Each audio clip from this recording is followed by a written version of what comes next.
Guys dan Mbak guys, jumpa lagi pada video pembelajaran sosiomat. Kali ini kita akan mempelajari tentang perbedaan sosial partikularisme. Bagaimana perbedaan sosial yang muncul dalam masyarakat, dan yang kedua kita akan melihat bahwa munculnya partikularisme kelompok sebagai akibat perubahan sosial nanti menyebabkan berbagai macam perbedaan sosial di dalam masyarakat. Seperti kita ketahui, Indonesia adalah salah satu negara yang memiliki berbagai macam perbedaan sosial. Ya. Karena bangsa Indonesia itu terdiri dari berbagai macam kelompok-kelompok sosial, mulai dari suku, bangsa, agama, ras, dan lain sebagainya. Perbedaan sosial dalam masyarakat itu dapat terbagi menjadi dua. Yang pertama, diferensiasi sosial. Perbedaan yang menunjukkan adanya kesejajaran antara kelompok yang satu dengan kelompok yang lain itu tidak ada perbedaan atau tidak ada tingkatan, bersifat horizontal. Dan yang kedua adalah stratifikasi sosial, perbedaan sosial yang menunjukkan tingkatan.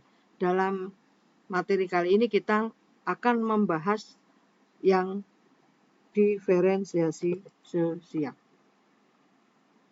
Dalam kamus sosiologi, diferensiasi sosial merupakan klasifikasi, penggolongan, pengelompokan terhadap berbagai perbedaan-perbedaan atau penggolongan masyarakat yang bersifat horizontal, yang sejajar. Jadi antara kelompok yang satu dengan kelompok yang lain tidak menunjukkan tingkatan.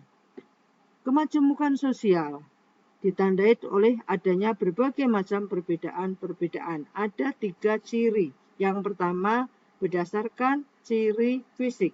Diferensiasi sosial ini timbul karena adanya perbedaan ciri-ciri fisik, ciri biologis yang dimiliki oleh satu kelompok. Misalnya, warna kulit, bentuk rambut, bentuk mata, bentuk hidung, dan bentuk rahang. Kemudian yang kedua ada diferensiasi berdasarkan ciri sosial. Diferensiasi ini tentunya timbul karena adanya perbedaan pekerjaan yang menimbulkan perbedaan cara pandang, pola perilaku dalam masyarakat. Yang ketiga, diferensiasi berdasarkan ciri budaya. Tentunya berhubungan erat dengan pandangan hidup suatu masyarakat yang menyangkut nilai-nilai yang dianut, seperti sistem kepercayaan atau religi, sistem kekeluargaan, dan lain sebagainya. Dalam masyarakat, kita menemui banyak bentuk-bentuk diferensiasi sosial, apalagi bangsa Indonesia. Sebagai masyarakat multikultur, dia memiliki berbagai diferensiasi, berbagai perbedaan sosial.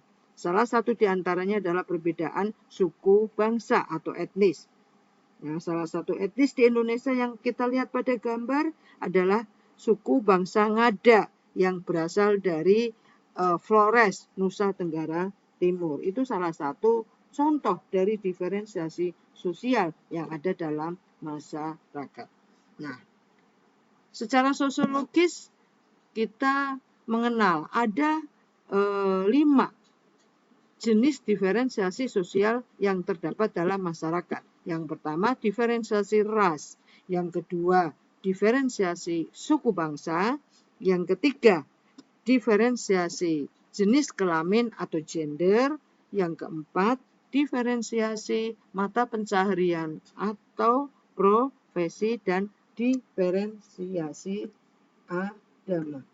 Kita mulai yang pertama, diferensiasi berdasarkan ras.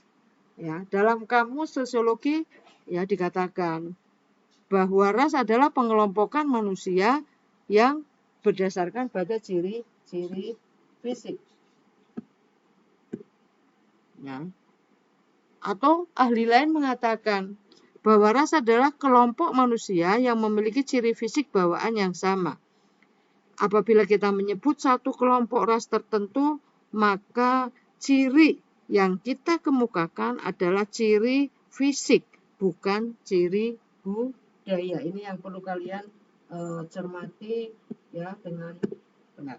Nah, secara umum ya di dunia ya pada dasarnya terbagi menjadi 3 kelompok ras utama manusia. Ada ras Mongoloid yang dicirikan dengan ciri-ciri fisiknya memiliki kulit kuning dan coklat. Kemudian ada ras Negroid, ras kulit hitam.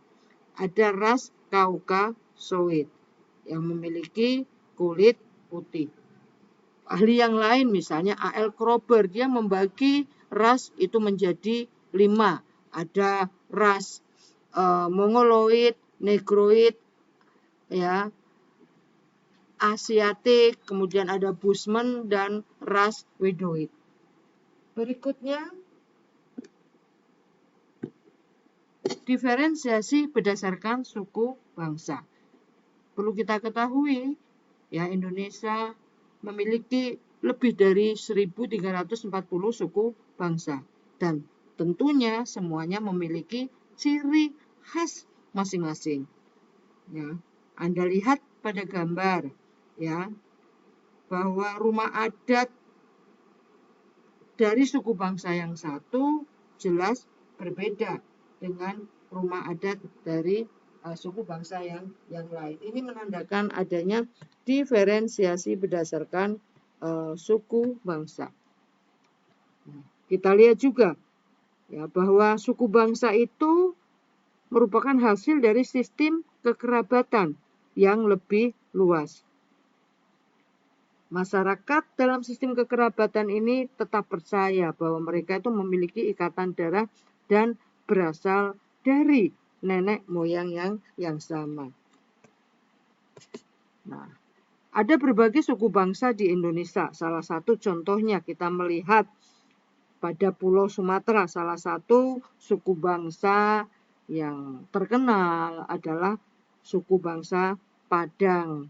Kemudian Pulau Jawa kita melihat ada suku bangsa Jawa, mungkin ada suku bangsa Sunda, suku bangsa Banten dan lain sebagainya. Pulau Kalimantan kita melihat ada suku Dayak. Kemudian bentuk diferensiasi sosial yang lain adalah berdasarkan pada jenis kelamin dan gender. Secara kodrati, laki-laki dan perempuan memiliki perbedaan. Meskipun demikian, perbedaan tersebut tidak menempatkan bahwa salah satu pihak lebih tinggi, lebih unggul, karena mereka saling melengkapi. Jadi, dalam kacamata sosiologi, kita tidak boleh mengatakan bahwa laki-laki kedudukannya lebih tinggi dari perempuan. Dilihat secara gender, laki-laki dan perempuan dapat menjalankan peran dan status yang sama, sehingga kita bisa menyimpulkan bahwa kedudukan antara laki-laki dan perempuan itu sederajat. Ini menunjukkan adanya diferensiasi, tidak menunjukkan adanya tingkatan. Nah, contoh misalnya, pilot ya, dulu mungkin merupakan pekerjaan yang umumnya dilakukan oleh pria, tapi sekarang kita melihat saat ini sangat terbuka ya bagi wanita atau perempuan untuk menjalankan statusnya atau pekerjaan sebagai pilot. Kemudian jenis diferensiasi sosial yang lain adalah berdasarkan profesi atau mata pencaharian. Kalau kita cermati, masyarakat di sekitar kita memiliki keberagaman profesi atau mata pencaharian. Yang bisa kita lihat di sini ya, ada berbagai profesi-profesi yang ada pada masyarakat. Ya. Tiap-tiap mata pencaharian atau profesi bersifat setara. Antara mata pencaharian yang satu dengan yang lainnya tidak dapat dibandingkan untuk menentukan baik atau buruk suatu pekerjaan. Misalnya profesi petani itu sama ya dengan profesi pedagang maupun pegawai. Demikian materi tentang perbedaan sosial yang lebih kita fokuskan pada diferensiasi sosial. Mudah-mudahan dapat menambah wawasan kalian tentang konsep perbedaan sosial dalam masyarakat. Selamat belajar dan tetap semangat.